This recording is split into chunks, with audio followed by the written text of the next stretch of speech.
제가 오늘 윤석열 정부의 비밀을 누설하겠습니다. 윤석열 정권 하에서 출세하는 비법이 있습니다. 5가지입니다.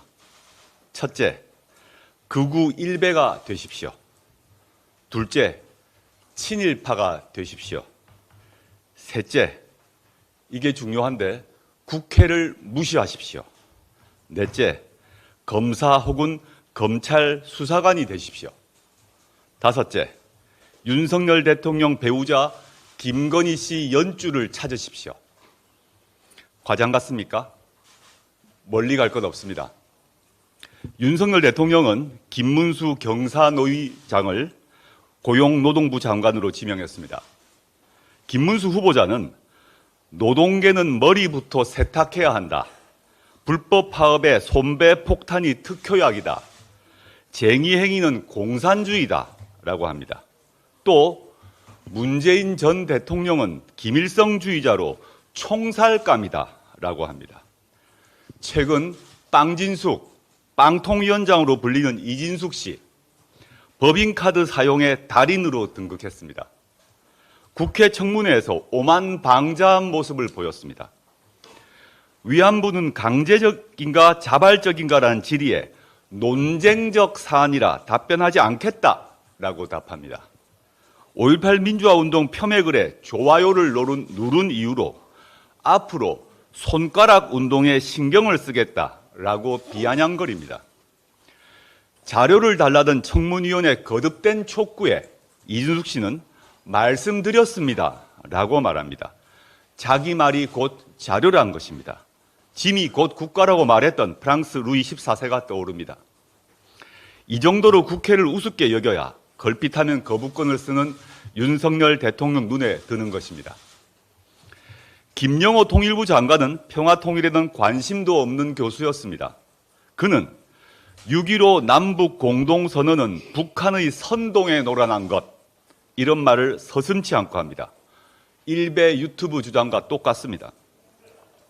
차관급인 김채환 국가공무원 인재개발원장은 실제로 극우 유튜버였습니다. 그는 문재인 전 대통령이 재임 시절 군인을 생체 실험 대상으로 사용하라는 지시를 내렸다. 중국 공산당이 박근혜 전 대통령 퇴진 시위에 영향력을 행사했다. 이런 기가 막히는 주장을 버젓이 했습니다. 그리고 친일파는 윤석열 정부에서 넘쳐납니다. 신원식 국방부 장관은 이완용에 대해 매국노였지만 한편으로는 어쩔 수 없는 측면도 있었던 것이 사실이라고 말했습니다. 김광동 진실화해 위원장은 친일 청산할 것이 없다라고 합니다. 김낙연 한국중앙연구원장은 위안부 강제징용은 없었다라고 말했습니다. 이배용 국가교육위원회 위원장은 우리의 근대화 실패는 준비 없이 근대화의 흐름에 밀려왔기 때문이라고 말했습니다. 이제 독립운동가 후손은 윤석열 정권 고위직을 포기해야 합니다. 검찰 출신들도 현 정권보다 잘 나가는 때가 없었습니다. 대통령실과 공기업 등에 검찰 출신이 가득 찼습니다. 용산 대통령 비서실은 물론 행정부 요직에 검찰 출신을 넣었습니다. 방송은 하나도 모르는 김홍일을 방송통신위원장에 앉혔던 것 기억하시지요?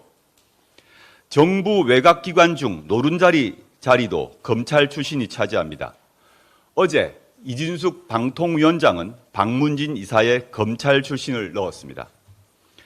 그중에서 가장 든든한 출세 비법, 다름 아니라 김건희 씨 연줄입니다. 김건희 씨가 운영하던 코바나 컨텐츠 전시에 관여했던 김행 씨는 전 여가부 장관 후보자가 됐다가 낙마했습니다.